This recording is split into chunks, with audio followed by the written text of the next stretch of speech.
are springing to the call of our brothers gone before, shouting the battle cry of freedom, and we'll fill our vacant ranks with 1,000,000 freemen more, shouting the battle cry of freedom. We will welcome to our numbers the loyal, true, and brave, shouting the battle cry of freedom. And although they may be poor, not a man shall be a slave, shouting the battle cry of freedom. So we're springing to the call from the east and from the west, shouting the battle cry of freedom, and we'll hurl the rebel crew from the land we love the best, shouting the battle cry of freedom.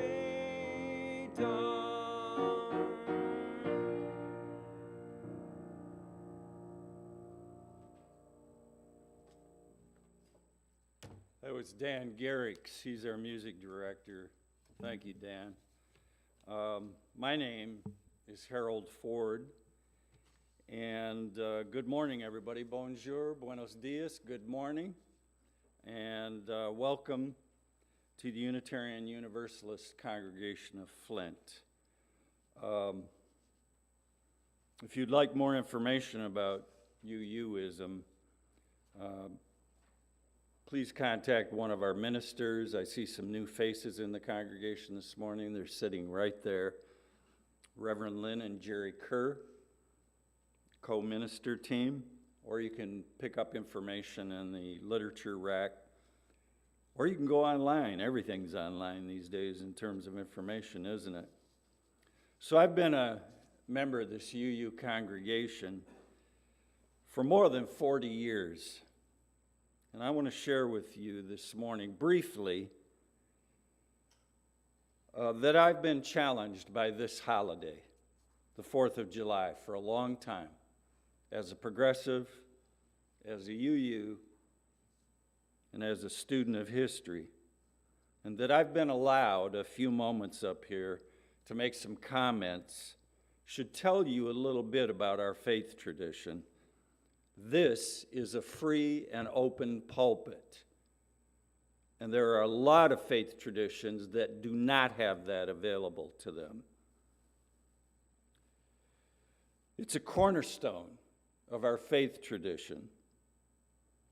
Our 7 principles that I encourage you to visit and read frequently are carefully, beautifully thought out, and they help define who we are as a faith tradition and what we should stand for. I want to recite 2 principles that I think are relevant this morning. Number 5, the right of conscience and the use of the democratic process within our congregations and society at large. Our ministers, for example, aren't handed down to us from a high. We vote on the ministers. They are hired. This congregation makes that decision. So number 5, the right of conscience and the use of the democratic process within our congregations.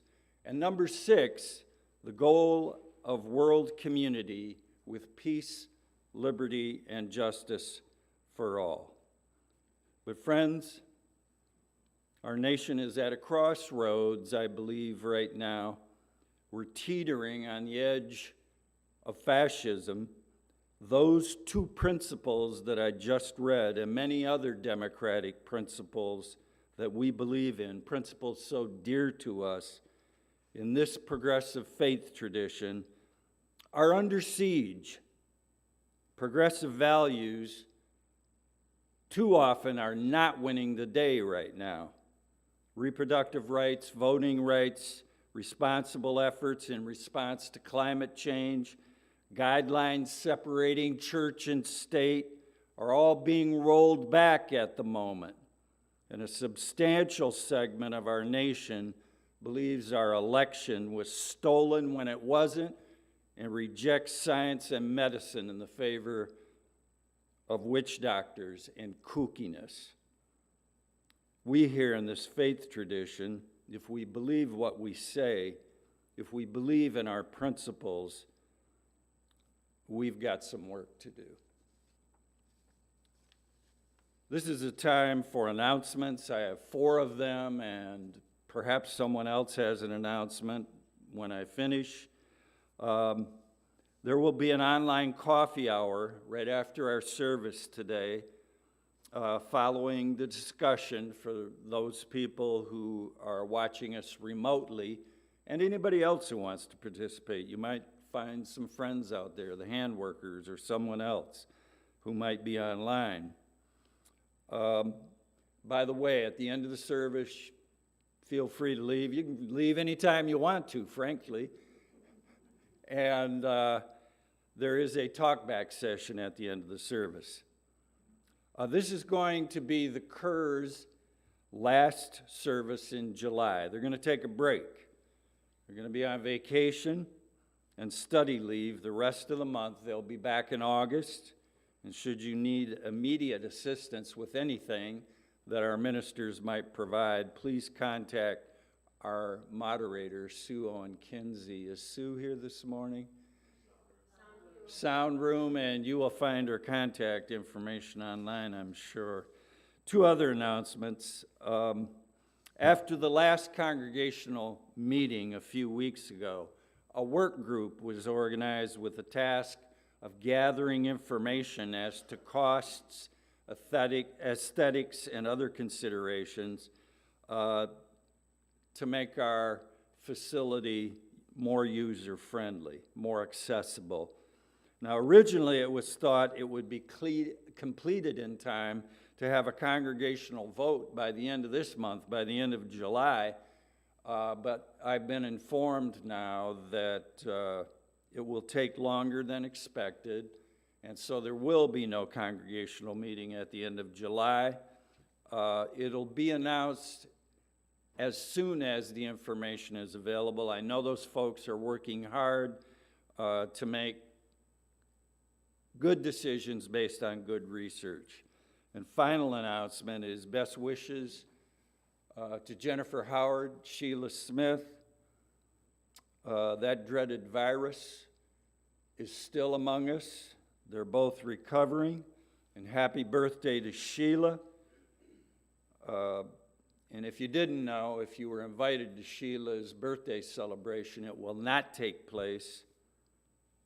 That menace is still out there looking for us. So we've come to that. Are there any other announcements, by the way?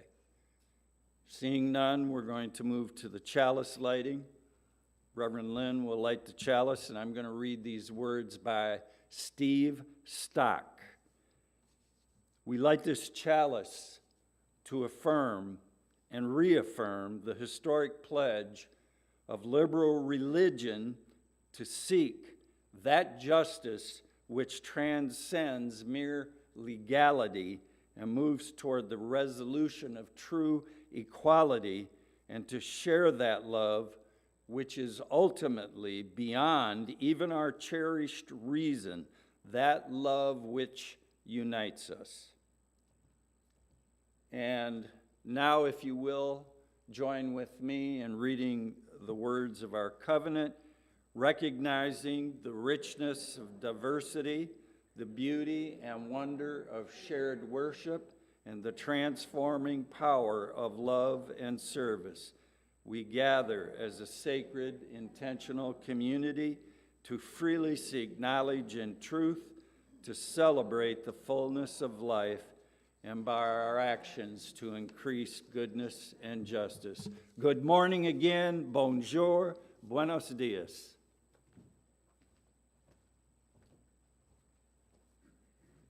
Thanks, Harold. Our opening words this morning are those of Reverend Ma Tet Gallardo, who was ordained by the Unitarian Universalist Church of the Philippines. There's my temple, Believer, unbeliever, or wild one, you are all welcome. We have no definition of who we are but human. We have no code but that of respect. We have no creed but that of equality. There's my temple, history maker, marginalized, unorganized. You are welcome here. We have no covenant among us but mutual assistance. We have no seal on revelation. Tentative is truth. Lead by your desires and serve by your power. We have no world but that which we together create. You are welcome.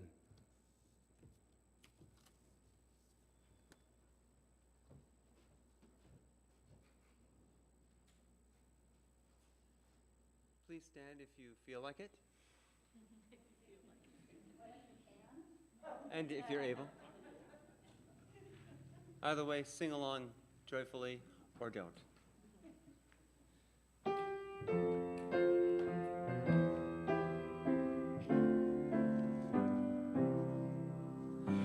We'll build a land where we bind up the broken. We'll build a land where the captives go free, where the oil of gladness dissolves the morning. Oh, we'll build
After our meditation words this morning and a few moments of silence during our musical meditation, you'll be invited to light candles of joys and concerns either up front or in the rear of the sanctuary, or you may also write them down and we will publish them in the e-update. But first, let us join in a spirit of prayer and meditation for these spoken words. Let us make this earth a heaven, right here, right now. Who knows what existence's death will bring? So let us create a heaven here on earth, where love and truth and justice reign. Let us welcome all at our pearly gates, our freedom table, amid singing and great rejoicing, black, white, yellow, red, and all of our lovely colors. Straight, gay, trans, bi, and all the ways of loving each other's bodies. Blind, deaf, mute, healthy, sick, variously abled, young, old, fat, thin, gentle, cranky, joyous, and sorrowing. Let no one feel excluded. Let no one feel alone. May the rich let loose their wealth to rain upon the poor. May the poor share their riches with those too used to money. May we become the people that venerate the earth, our mother, and tend to her with wisdom and compassion. May we make this earth our paradise, an Eden. May no one wish to leave her. May hate and warfare cease to clash in causes too old and too tired to name: religion, nationalism, the false god of gold, deep-rooted ethnic hatreds. May these all disperse and wane, and may we see each other's true selves. May we all dwell together in peace and joy and understanding. Let us make a heaven here on earth before it's too late. Let us make this earth a heaven before it's too late. And all for each other's sake. As we sit in silence today, may we find the place of peace and power that is at the center of our being.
reading this morning comes from the last book written by Kurt Vonnegut entitled A Man Without a Country.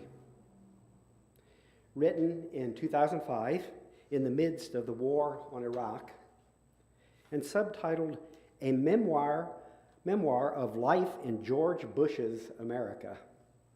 It is full of the sentiments of this famous writer and thinker who was very disappointed in his country. In case you haven't noticed, as a result of a shamelessly rigged election in Florida in which thousands of African Americans were disenfranchised, and they were arbitrarily disenfranchised too, we now present ourselves to the rest of the world as proud, grinning, jut-jawed, pitiless war lovers with appalling, powerful weaponry who stand unopposed.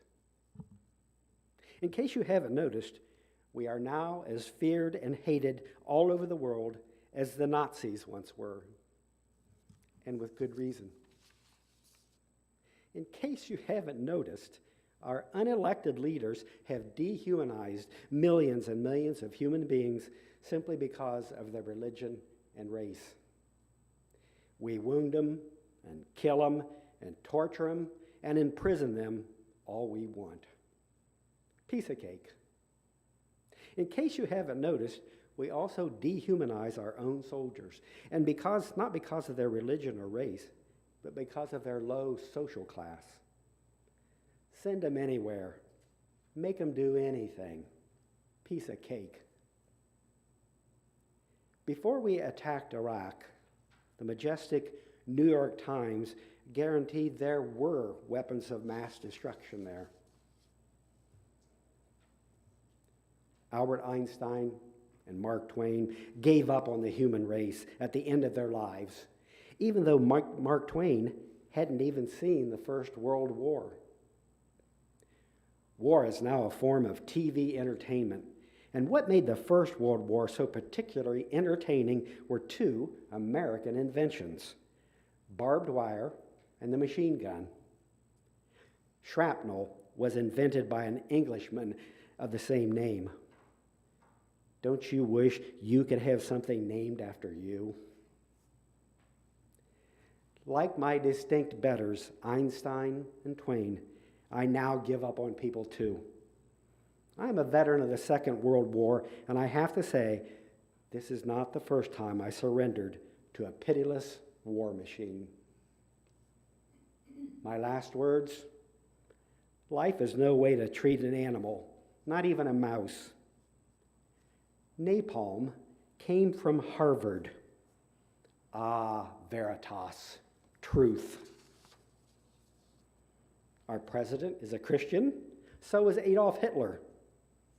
What can be said to our young people now that the psychopathic personalities, which is to say people without a conscience, without senses of pity or shame, have taken all of the money in the treasuries of our government and corporations and made it all their own?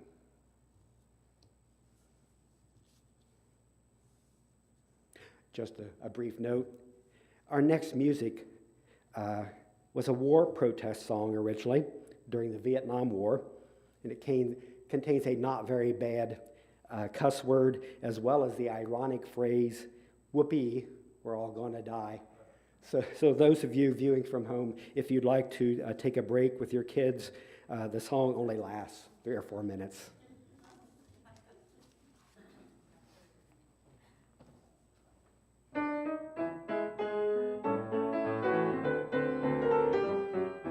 Come on, all you big strong men. Uncle Sam needs your help again. Well, he's got himself in a terrible jam way down yonder in Vietnam. So put down your books and pick up a gun. We're gonna have a whole lot of fun. And it's 1, 2, 3. What are we fighting for? Don't ask me, I don't give a damn. Next stop is Vietnam. And it's 5, 6, 7. Open up the pearly gates. Well, there ain't no time to wonder why. Whoopee, we're all gonna die. Come on, generals, let's move fast. Your big chance has come at last. Now you can go out and get all those reds, because the only good commie is one that's dead. And you know the peace can only be won when we burn them all the kingdom come. And it's 1, 2, 3. What are we fighting for? Don't ask me, I don't give a damn. Next stop it's Vietnam. And it's 5, 6, 7. Open up the pearly gates. Well, there ain't no time to wonder why. Whoopee, we're all gonna die.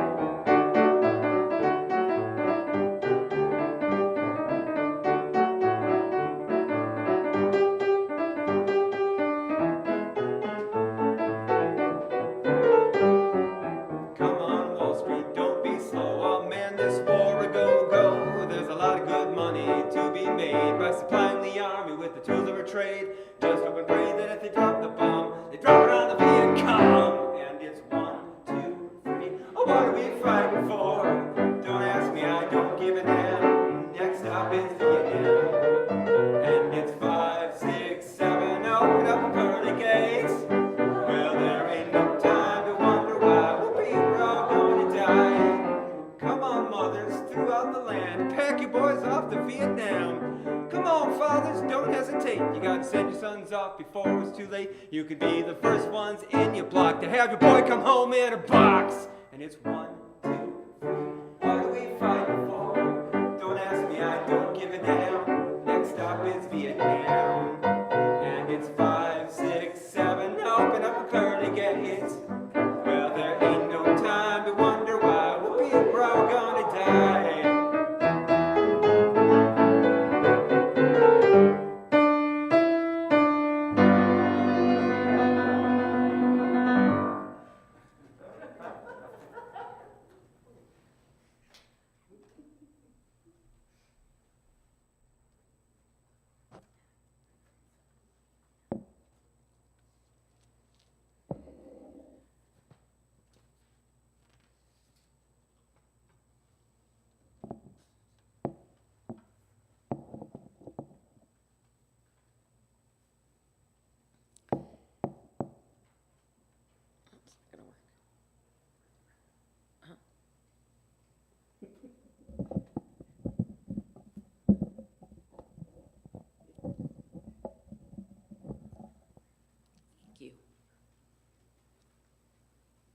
Hard to adjust, plus try to get your dress right. In 1826, nearing the 50th anniversary of the Declaration of Independence, Thomas Jefferson reflected on the true spirit of the principles that he outlined in writing the Declaration. Looking back 5 decades, Jefferson wrote that the document restored the free right to the unbounded exercise of reason and freedom of opinion. All eyes are opened, he said, or opening to the rights of man. Had a man named Benjamin Banneker still been alive at the time, he might have challenged Jefferson on those last few lines, all eyes are open, born in 1731, with a father who was an ex-slave at the time, when less than 5% of all those blacks in the colonies were free. Yet Banneker had some early advantages that even most white men at the time did not. He was taught to read, and he went to school as a young child. When he was older, his family was befriended by a wealthy Quaker abolitionist family that allowed Banneker to access their vast library. Banneker became self-educated in all things scientific. His intelligence and curiosity led him to study bees, construct an irrigation system for the family farm, and he even carved a wooden clock that kept accurate time for 50 years after just examining a pocket watch once. Banneker was constantly making innovations in farming and grew a successful business in tobacco. He also became so fascinated with locusts that he saw as he watched the huge swarms sing until they die, he said, that he would write in his journal every time they appeared. He researched them for years, and eventually he noticed a pattern, and he began to predict the cicada, which is what we call them now, had a 17-year life cycle. In 2004, Banneker was given credit as the first scientist to chart brood X cicadas. Now, until recently, the only other way you may have ever heard of Banneker was because you might have stumbled into the Recorder of Deeds building in Washington, D.C. I'm sure that's a big tourist spot. But when that building was built in 1943, there was a mural painted there, and he was depicted as one of the men on the team who surveyed the territory that was to become the capital city.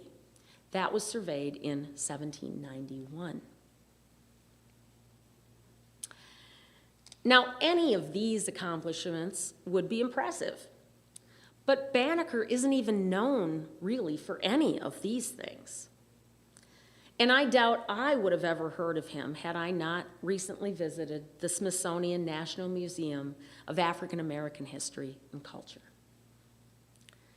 Now, Banneker is there, but not in relation to anything that I've just mentioned.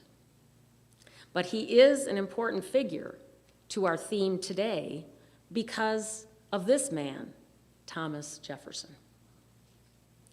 Now, I was a little bit taken aback when I saw in that museum a life-size statue of Thomas Jefferson. But then my eyes were drawn to the tall wall of bricks behind that statue. Each of the bricks has the name of one of the over 600 slaves that Jefferson owned. It's an overwhelming image.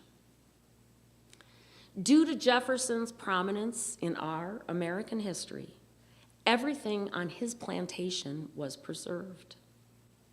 Monticello has provided historians with invaluable records of actual slave families that we would have never heard about if it had not been for Jefferson and Monticello.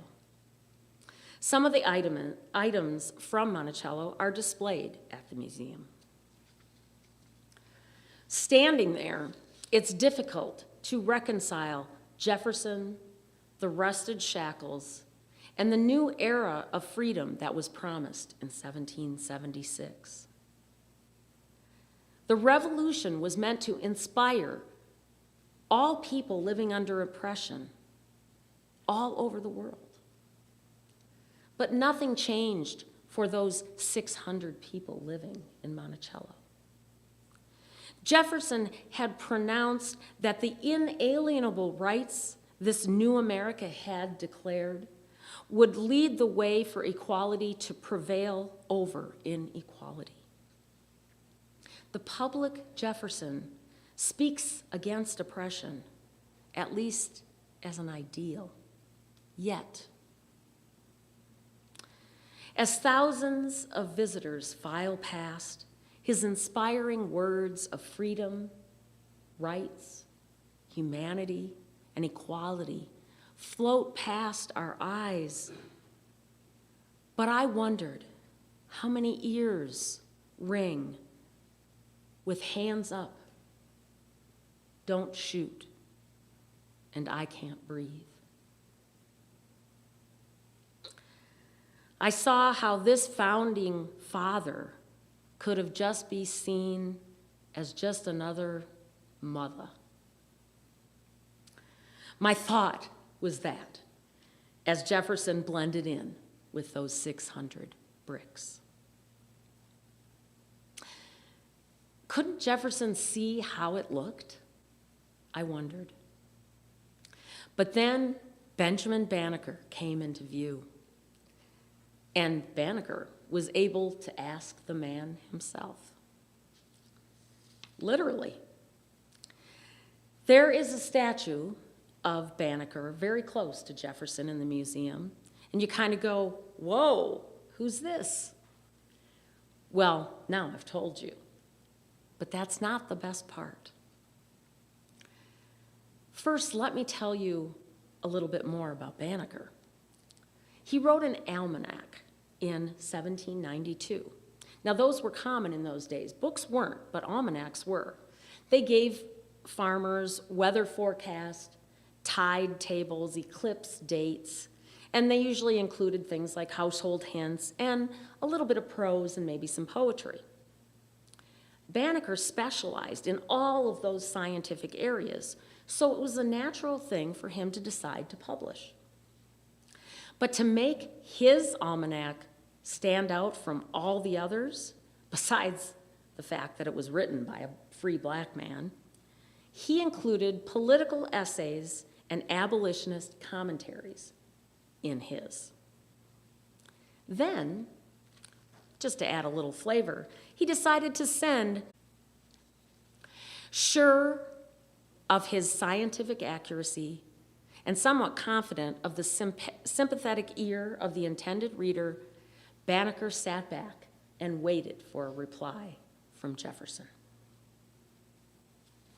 And it came, polite, albeit brief. Jefferson told Banneker that he was sending the almanac to the French Academy of Sciences because they needed to see intelligent work of colored people. He also wrote, quote, "Nobody wishes more ardently than I." Do those words sound somewhat familiar to anyone? "To raise the condition of body and mind of our black brethren to what it ought to be."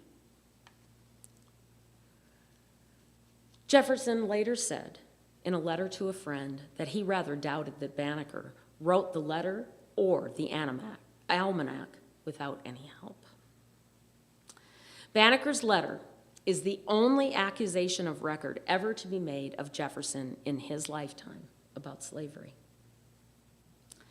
One wonders what might have happened if more people had questioned what equality and freedom truly meant in those founding documents and the spirit of 1776.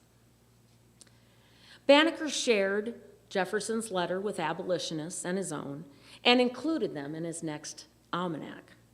For 6 years, his almanacs were a hit. Everyone wanted copies. They always contained a picture of the author, Banneker, a black man, on the front, and they always had plenty of abolitionist essays.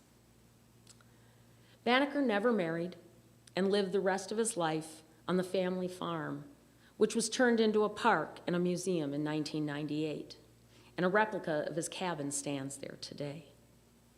He died at the age of 75 in 1806, but on the day of his burial, someone set fire to his cabin, and with it, almost all of his papers and the 50-year-old clock that he made that was still keeping time. The man who surveyed the land to be the city of Washington, D.C., thankfully never lived to see it built upon the backs of slaves.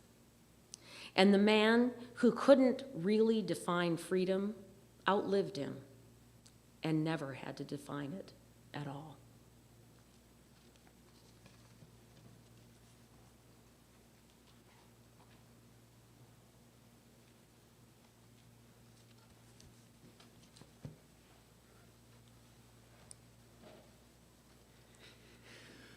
Protesting against our government is a long and cherished tradition in America.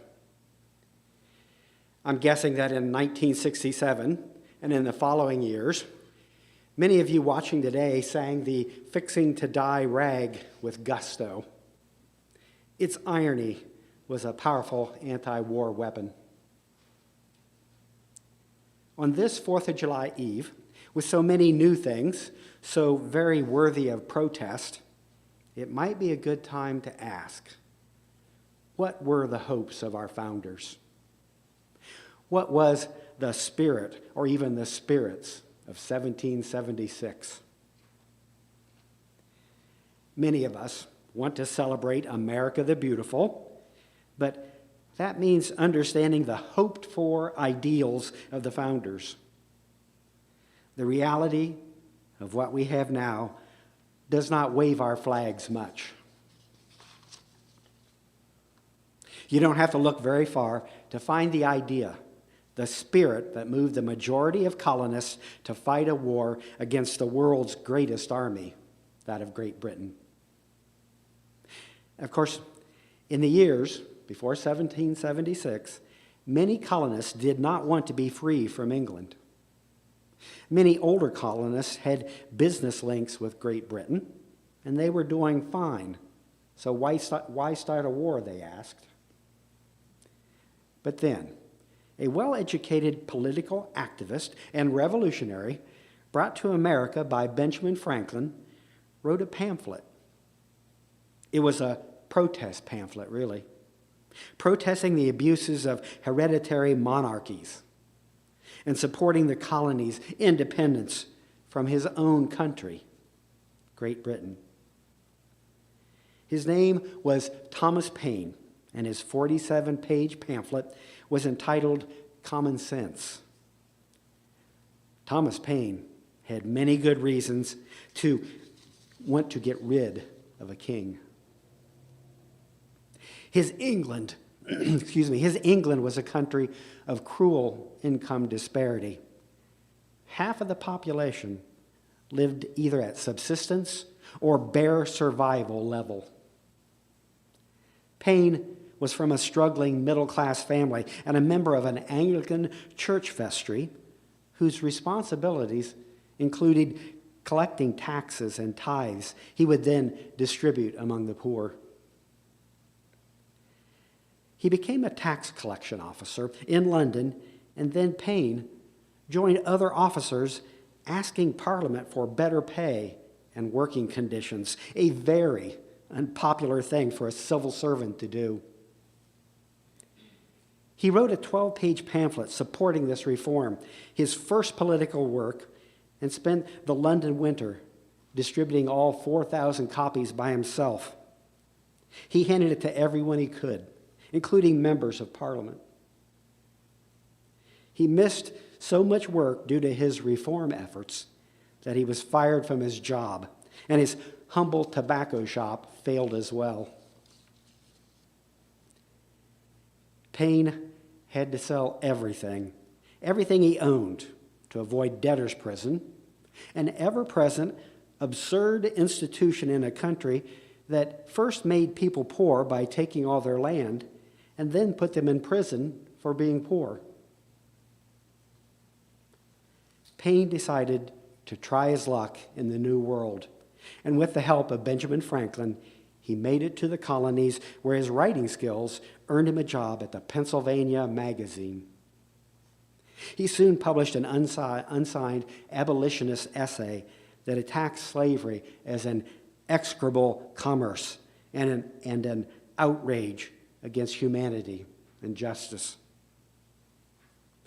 And so, this advocate for the poor, this man beaten down by the governance of kings and queens who ruled largely heedless of the needs of the poor subject, this highly intelligent poor man, the not-so-loyal subject of monarchs who lived in luxury, elected only by heredity, this guy, Thomas Paine, knew how to write a protest pamphlet, and he was primed, ready to go off like the flintlock rifle of his day. A renowned physician of that time, a friend of Ben Franklin, and a Universalist by religion, Dr. Benjamin Rush, set him off. The humanitarian Dr. Rush, who favored independence from Great Britain, suggested Paine write a pamphlet and entitle it Common Sense, and Thomas Paine did just that. It was a scathing indictment of King George's mistreatment of his subjects and of the rule of kings. But it was much more. He wrote persuasively, reassuring the colonists that from the errors of other nations, they could learn wisdom. And then, near the end of his protest pamphlet, he wrote what is surely the highest expression of the spirit of 76. He said, "We have every opportunity and every encouragement before us to form the noblest, purest constitution on the face of the earth. We have it in our power to begin the world over again. The birthday of a new world is at hand." His pamphlet, Common Sense, would eventually sell 500,000 copies in a country of only 2.5 million people, making it proportionally the all-time best-selling American title to this very day. It was read aloud at taverns and meeting places. Those who could not read had it read to them. And soon, Thomas Paine was known as the father of the American Revolution.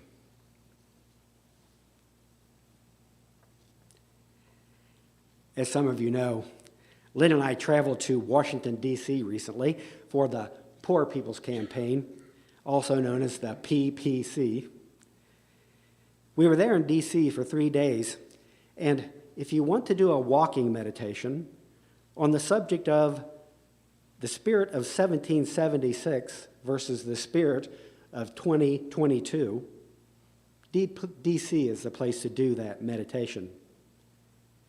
For those over 55 or thereabouts, I suggest you take an Uber or Lyft ride service now and then. You can meditate while riding, and that is not cheating, I assure you.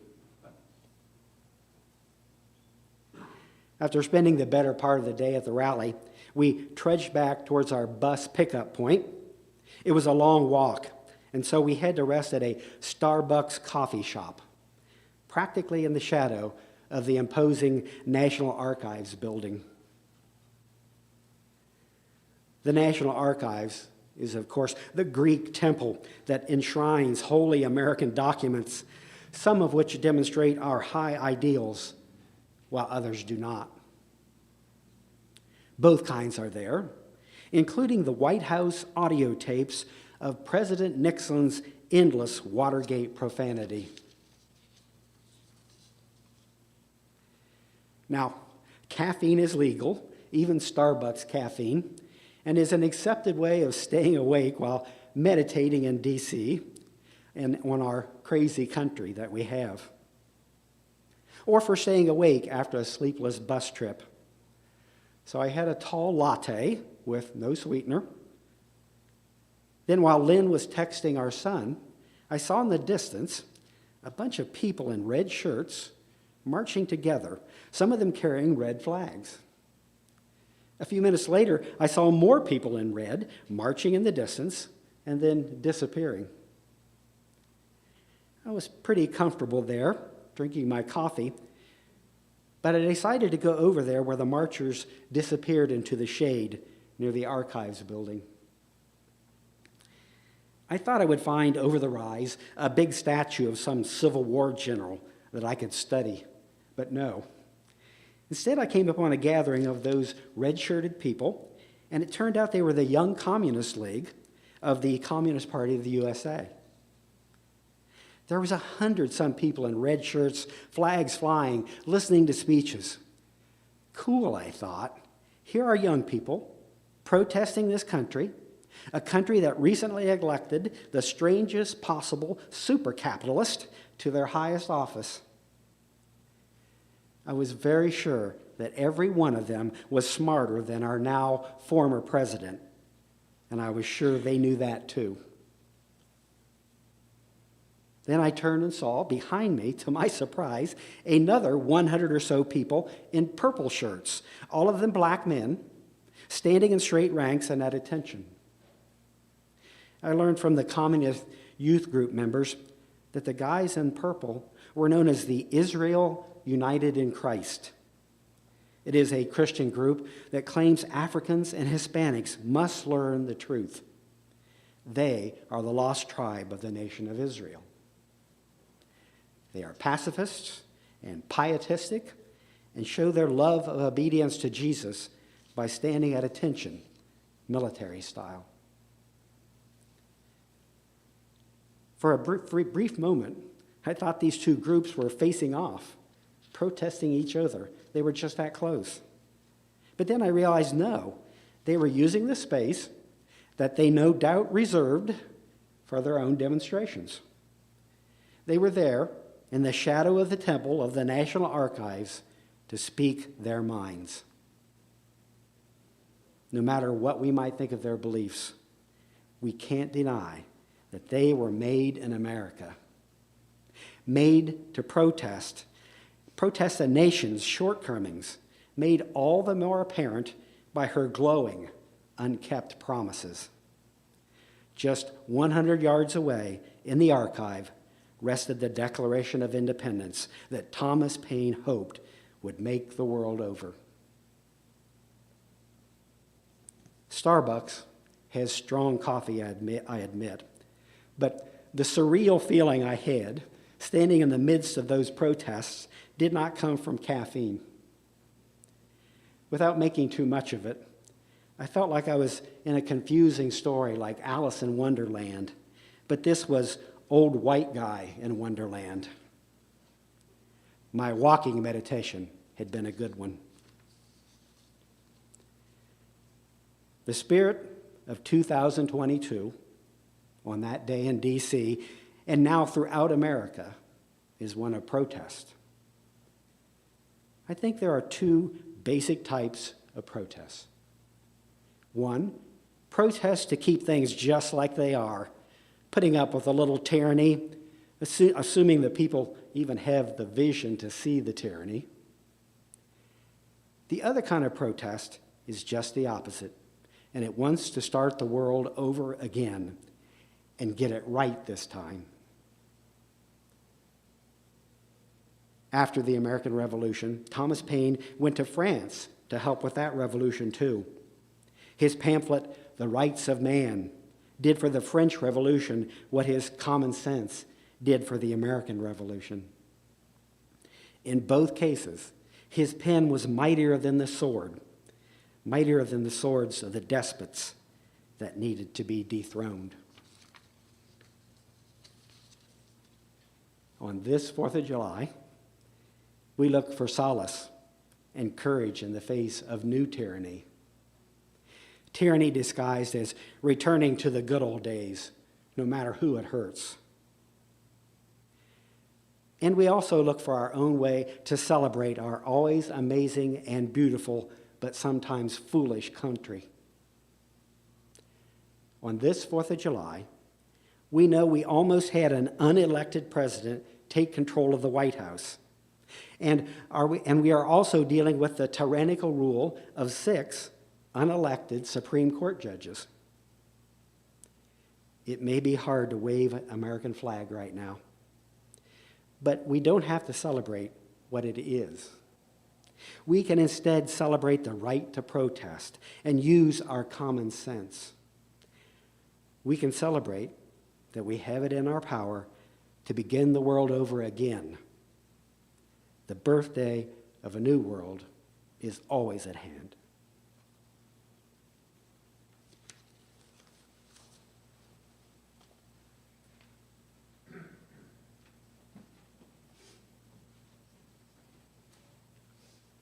I welcomed you, am I on? I welcomed you this morning by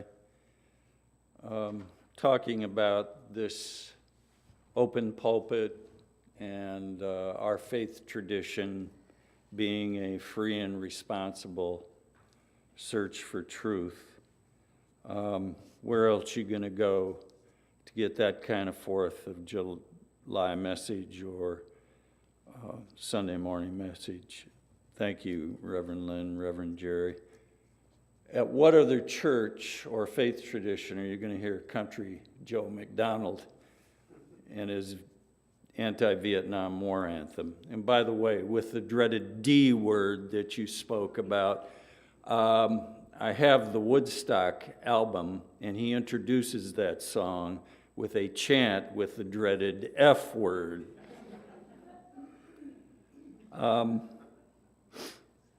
This is a free pulpit in terms of ideology and theology, but it's not free in terms of economics. We don't live on love alone. And so this is a time for generosity, and I'd like to think of generosity as the 3 T's: time, talent, and treasure. Time. There's a lot of labor involved in keeping a campus like this clean and repaired. And if you have any time, please donate it. Cleaning, pulling weeds, a number of duties that a lot of members participate in to help this campus looking the way it is. Talent. If you're musically talented, I know Dan would like to talk to you, okay? And treasure. The lights don't come on with love. It takes money to pay for the lights and the heat in the winter. So if you're able to contribute by pledging or making a donation. I pledge, my pledge is paid up. But when I'm up here in the pulpit, I don't know if I'm being a showboat capitalist or what, but I try to put my money where my mouth is. I'm going to make a little extra contribution this morning. I'm going to drop it in the basket and back. Last couple of years, I haven't spent as much money traveling for gasoline and plane fare and things like that. So I am told that you can use the QR code on your phone. Don't ask me how to do that. It's on the back of your order of service, or you can visit uuflint.org, or you can mail a check, a donation to the office.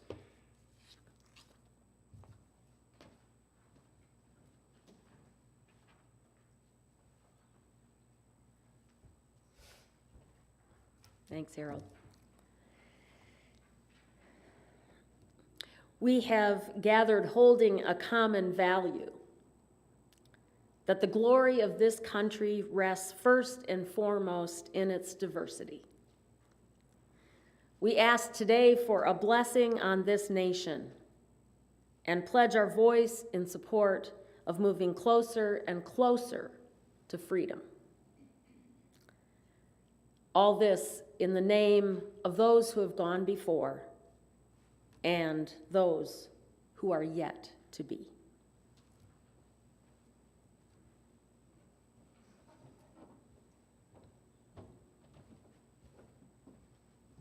And let us extinguish our chalice. We extinguish this flame, but not the light of truth, the warmth of community, or the fire of commitment. These we carry in our hearts until we are together again.